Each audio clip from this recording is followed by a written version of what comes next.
Welcome back to our YouTube channel, everyone. This is Lanny and Bert here of the Dividend Diplomats.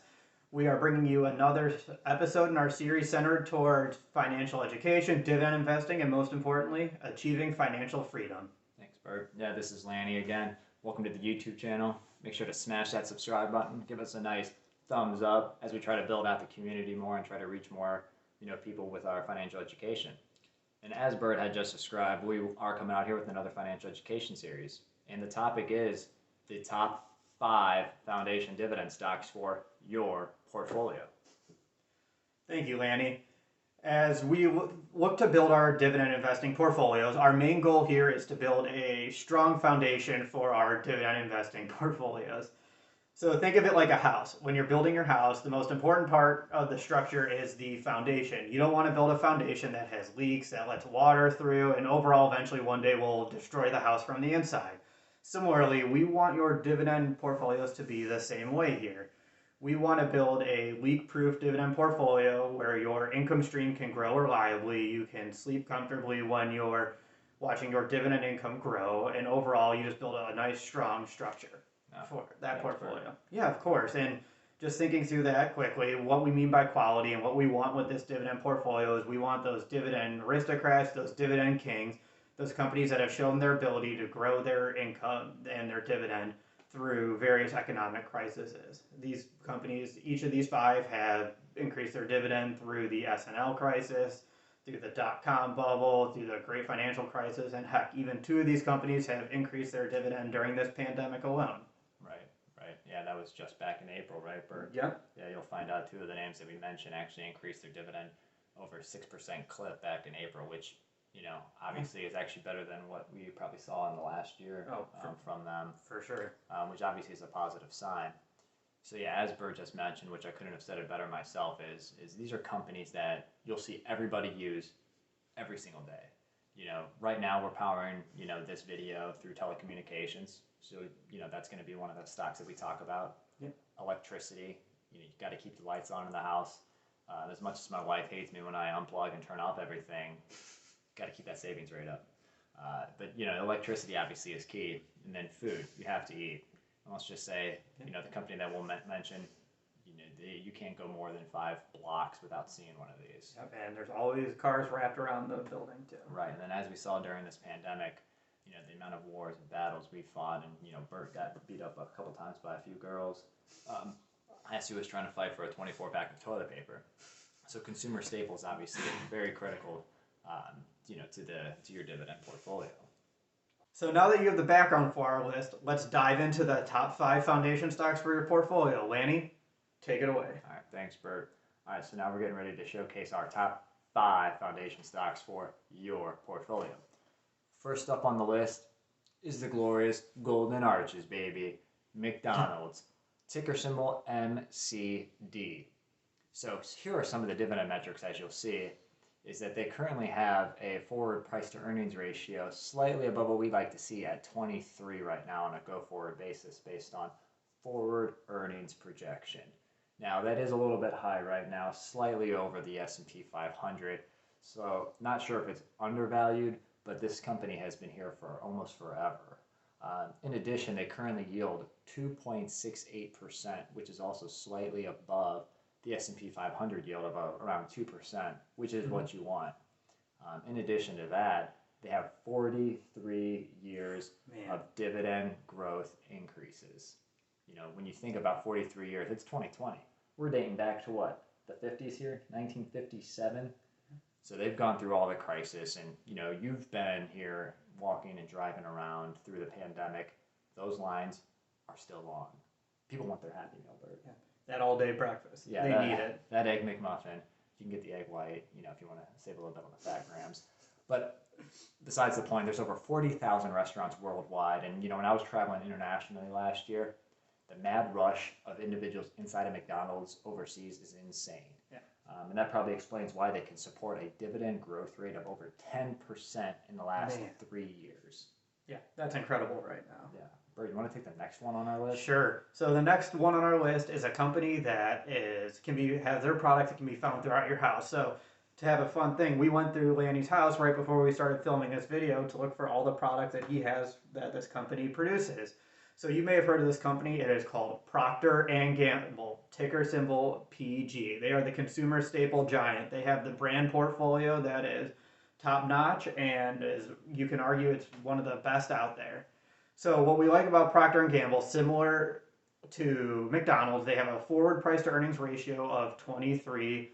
23, again, slightly higher than the market, but it's okay because right now I think the company has earned a slightly higher premium based on their performance of late. Their payout ratio comes in at just over our 60% threshold at 64%. Not overall that concerned about it. They have a 3-year dividend growth rate of 3.15%, but as we mentioned earlier, Lanny hinted that 2 of these dividend aristocrats on our list had increased their dividend by 6% over in April. Procter & Gamble was one of them. That's right. When other companies were cutting their dividend, when other companies had poor earnings, their guidances were gone, Procter & Gamble still was able to deliver a dividend increase. Yeah. How many years? Yeah. As you beat me to it, Lan. It's just about to get there. They have increased their dividend for 63 consecutive years. And some of their brands will include, as you'll see, get it right over here. They have Crest. They have Gillette. Boom. Get that out of here. They have the Gillette razor. Let's get that out of there. Let's get this off of Bert's face here. Don't you think this guy needs to turn that up a little bit? Yeah. He has the barber chair upstairs too. We got the Crest toothpaste here. Pearly whites, baby. Yeah. What else do we got? The get a little floss action. Yeah, perfect. Is that Oral-B floss? Oh, you know it. It's the Glide too. Man, we keep it fancy here in the Lanny house. Top-notch stuff. And wait, Lanny, how do you brush your teeth? Do you use the Oral-B toothbrush as well? Perfect. So as you can see here, Lanny's not alone in owning these amazing brands in his household. You can probably go down the street and find every house has Procter & Gamble products. It's pretty fun going inside our friends and family house, go to the bathroom, and I see that Crest mouthwash. I see that Crest toothpaste sitting there on their countertop, and I just come out of there and say thank you. Thank you for supporting my dividend. Yeah. No, thanks, Bert. And yeah, on to top 5 foundation stock number 3 here is another long-term company that everybody has in their household. Johnson & Johnson, ticker symbol J&J. They currently actually sport a forward price to earnings ratio of just over 16, which actually shows some slight undervaluation compared to the other 2 companies that we mentioned, as well as to the S&P 500 as a whole. In addition, their payout ratio is in that sweet spot. They're at 45%, which means that they give out 45% of their earnings out to their shareholders in form of dividends, but they still retain enough to continue to grow their dividend, or to continue to grow their business. Also, this provides us a nice little safety net because then going forward, they'll probably be able to continue to increase their dividend, which is what they did in April, Bert. Oh, I think we found the other company that had that 6%. Yes, they increased over 6% back in April during the pandemic. I did not expect that. I was actually expecting about 3%. Yep, same with Procter & Gamble. Both just crushed it and delivered through. And you know what's funny? I always consider J&J as good old reliable because that average dividend growth rate is always around that 6% mark. And they currently sport a 2.72% dividend yield, which has been, it's higher than the other 2 companies that we've mentioned. Now, when you think of brands of J&J, you may not know them right off the bat, but as a kid, you ever take Tylenol? Probably. Did you ever cut yourself and use Neosporin? Yeah. Definitely. As I know females, they use Neutrogena, the face masks and washes. Yeah. I don't know what type of lotion you have in your house, but that Aveeno, that's all J&J. All those brands right there are J&J. Yeah, and I know J&J has become huge in our household as well, especially now with our daughter. They are major player with all the brands in the baby. And Bert, with your diapers that you have to wear? Yeah, I do not. Okay. Sorry, I thought I saw some nails on diapers.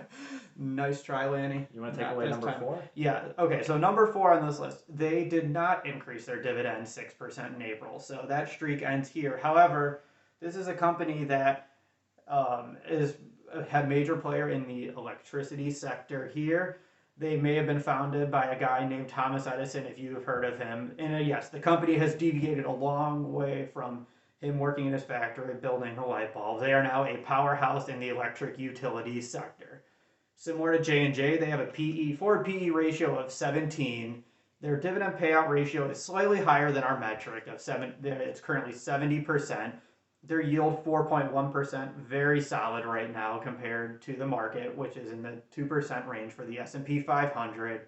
They have a 3-year dividend growth rate of 3.2%, and they have increased their dividend for over 40 consecutive years as well. Does Consolidated Edison have the highest yield for a utility company? No. Do they have the highest growth rate for a utility company? No. Is their payout ratio lower than a lot of these other utility companies out there? Yes. I mean, it may not have the highest metrics, but I love their consistency. And again, it's a company that I feel very comfortable sleeping through the night, knowing that I can wake up. Not only can I turn my power on in the morning, but I can also turn on my dividend income stream as well. So it's just nice having that staple utility company in my portfolio. So Lanny, we've gotten through 4 of them. Let's hit number 5. Right. And I don't know if Bert mentioned, but the ticker symbol for Con Ed is ED. Yes, I did not mention that. So thank you, Lanny. So final, here to really see if we can hit the last one of the 5 is AT&T, ticker symbol T. Yes, that company that wants to rethink possible or impossible, or whatever it says beneath their symbol. Now, they have a forward price to earnings ratio of 9.2.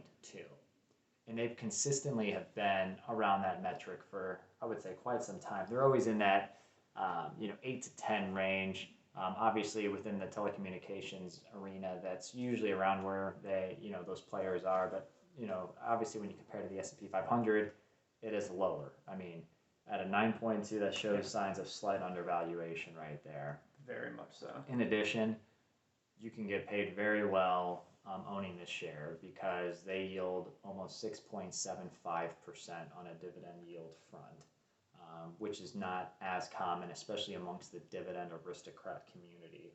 They're probably one of the higher, if not the highest one that's currently out there right now. Yep.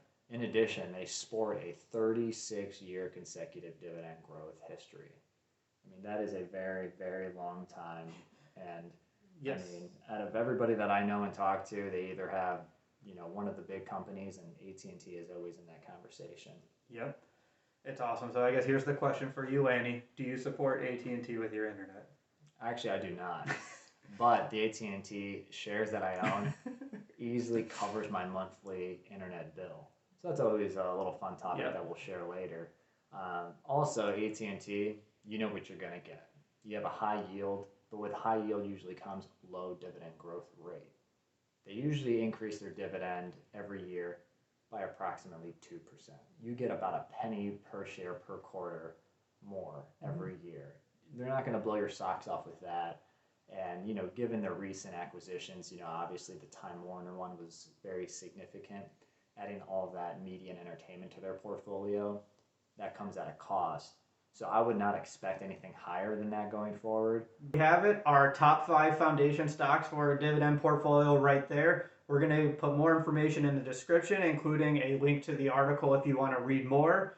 If you liked what you saw, smash that subscribe button, give us a nice thumbs up, and if you have any questions, leave some comments to the video. Thanks, Bert. This is Laney and Bert from the Dividend Diplomats. Over and out.